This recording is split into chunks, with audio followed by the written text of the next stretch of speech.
আসসালামু আলাইকুম। আজকে আমি তৈরি করে দেখাবো গরুর মাংস দিয়ে কিভাবে বিরিয়ানি রান্না করা যায়। আর আমি যেভাবে রান্না করেছি সেম প্রসেসে যদি রান্না করেন সবার কাছে প্রশংসা পাবেন, এটা একদম গ্যারান্টি দিয়ে বলছি। তাহলে চলুন তার প্রস্তুত প্রণালী কিভাবে রান্না করতে হয় দেখে নেই। আর তার আগে চ্যানেলটি সাবস্ক্রাইব করে পাশে থাকা বেল আইকনটি ক্লিক করে দিবেন।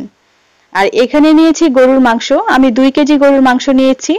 গরুর মাংসগুলোকে এভাবে করে কেটে নিয়েছি কারণ এটা যখন রান্না করব তখন আরো ছোট হয়ে যাবে। আমি হাড় ও চর্বিযুক্ত গরুর মাংস নিয়েছি আর দিয়ে দিলাম পেঁয়াজ কুচি, গরম মশলার গুঁড়া, ভাজা জিরার গুঁড়া আর দিয়েছি এখানে ধনিয়ার গুঁড়া। এখন দিয়ে দিচ্ছি স্বাদমতো লবণ। আর এখন দিচ্ছি আদা ও রসুনের পেস্ট। এখানে আদা বাটা আর রসুন বাটা সমপরিমাণ নিয়েছি। আর এখন দিয়ে দিলাম সরিষার তেল। সরিষার তেলটা এখানে আমি দিয়েছি প্রায় 3 টেবিল চামচ পরিমাণ। দিয়ে সবগুলোকে এমনভাবে মাখাতে হবে যাতে করে সবগুলো খুব গায়ে গায়ে মশলা মেখে যায়। আর এখন দিয়ে দিলাম কাজু বাদাম বাটা। কাজু বাদাম বাটাটা অবশ্যই দেওয়ার চেষ্টা করবেন। দিয়ে সবগুলোর সাথে ভালো করে মিক্স করে দিতে হবে। তো আমার মিক্স করা হয়ে গিয়েছে, এখন আমি চুলাটা ধরিয়ে দিব।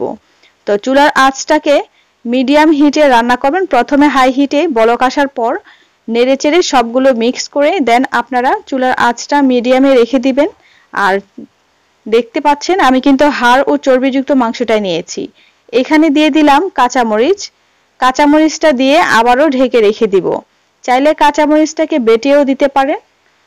দেখুন আমার গরুর মাংসটা রান্না করা হয়ে গিয়েছে। আপনারা এই পর্যায়ে টেস্ট করে দেখবেন গরুর মাংসটা ঠিক মতো সিদ্ধ হয়েছে কিনা বা সফট হয়েছে কিনা। আর কখনোই গরুর মাংসের মধ্যে ঠান্ডা পানি দিবেন না। গরুর মাংসটা সিদ্ধ করার জন্য গরম পানি ইউজ করবেন। আর হচ্ছে সয়াবিন তেল, তার মধ্যে দিয়ে দিলাম পেঁয়াজ কুচি।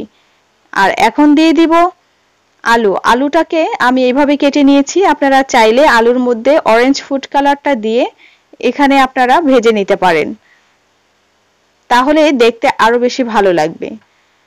তো আমি এখানে আলুটাকে খুব বেশি ভাজবো না, হালকা করে ভেজে নিয়েছি। আপনারা চাইলে একদম ব্রাউন কালার করে ভেজে নিতে পারেন। তো আমি কিছুটা পেঁয়াজ আর আলুগুলোকে তুলে রেখে দিলাম। সেই তেলের মধ্যেই আমি আগে থেকে ধুয়ে পরিষ্কার করে রাখা, পানি ঝরিয়ে রাখা পোলাও চাল দিয়ে দিলাম। আর দিয়ে দিয়েছি আদা ও রসুন বাটা ও কয়েকটি কাঁচামরিচ। দিয়ে সবগুলোর সাথে ভালো করে ভেজে নিতে হবে। এই পোলাওর চালটা খুব ভালোভাবে ভাজতে হবে।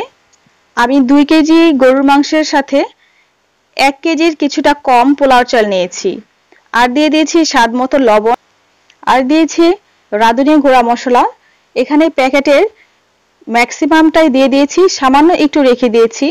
পুরোটা দিলে মশলার পরিমাণটা বেশি হয়ে যাবে, যেহেতু আমি প্রথমেই কিছুটা গরম মশলার গুঁড়া দিয়েছি। আপনারা যদি গরম মশলা গুঁড়া না দিতে চান সেক্ষেত্রে পুরো একটি রাঁধুনি মশলার প্যাকেট ঢেলে দিবেন। আর এখানে আগে থেকে ভেজে রাখা সেই আলুগুলো দিয়ে দিলাম।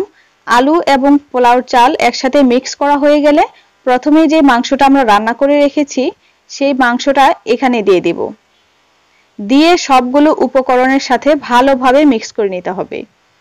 তো খুব ভালো করে মিক্স করে নিয়ে এভাবে আমরা বেশ কিছুক্ষণ কষিয়ে নেব। প্রায় 5 মিনিটের মতো আমি এটা কষিয়ে নিয়েছি। এতে করে যখন সুন্দর একটি ফ্লেভার বের হবে তখন এখানে গরম পানি দিয়ে দিবেন। আমি আপনাদেরকে বলে দিচ্ছি পানির পরিমাণটা কিরকম হবে। আপনারা যদি 2 কাপ চাল নেন সেক্ষেত্রে পানি হবে 4 কাপ। এই অনুযায়ী আপনারা আপনাদের পরিমাণ অনুযায়ী বাড়িয়ে কমিয়ে নিতে পারবেন। আর কিছু কিশমিশ ও আলু বোখারা দিয়ে দিচ্ছি। এখন সবগুলো একসাথে ভালো করে মিক্স করে নিচ্ছি। যখন পানির পরিমাণটা এরকম হয়ে যাবে, কিছুটা কমে যাবে, তখন আমরা আবারও একটু নেড়েচেড়ে দিব। এর মাঝে আর নাড়াচাড়া দরকার নেই। বারবার নাড়াচাড়া করলে চালগুলো ভেঙে যেতে পারে, সেক্ষেত্রে কিন্তু একদমই ভালো হবে না। তো আমরা সবগুলো উপকরণকে একসাথে মিক্স করে আবারও চুলার আঁচটা একদম লো হিটে যতটুকু কমানো যায় ঠিক ততটুকু কমিয়ে দমে রেখে দিতে হবে। এবং দম দেওয়ার পর আমরা এখানে দিয়ে দিব মটরশুঁটি। এটা সম্পূর্ণ অপশনাল। আর দিয়ে দিচ্ছি কেওড়া জল ও গোলাপ জল। এখন সবগুলোকে আবারও ভালোভাবে মিক্স করে নিচ্ছি। তো আলতো হাতে খুব ভালোভাবে মিক্স করে নিচ্ছি। পানির পরিমাণটা যদি ঠিক থাকে তাহলে একদম ঝরঝরে বিরিয়ানি রান্না করতে পারবেন। এখন দিয়ে দিলাম গুঁড়া দুধ। গুঁড়া দুধটা দিয়ে আবারও খুব ভালোভাবে মিক্স করে নিচ্ছি। আপনারা গুঁড়া দুধের পরিবর্তে লিকুইড দুধ দিতে পারেন, তবে অবশ্যই লিকুইড দুধ দিলে পানির পরিমাণটা সেক্ষেত্রে বুঝে শুনে দিতে হবে। এখন কিছুটা কাঁচামরিচ দিয়ে আমরা দমে রেখে দিব। দেখুন আমার দমে রাখা হয়ে গিয়েছে। একটা পোলাওর চাল কিন্তু ভেঙে যায়নি এবং খুবই ঝরঝরে হয়েছে।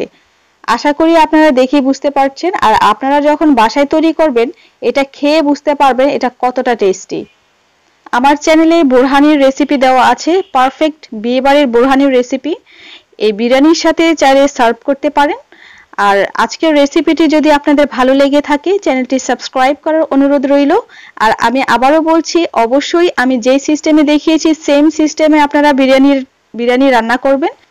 তো ভালো থাকবেন সবাই। পরবর্তী ভিডিও দেখার আমন্ত্রণ জানিয়ে আজকের মতো এখানেই শেষ করছি। আল্লাহ হাফেজ।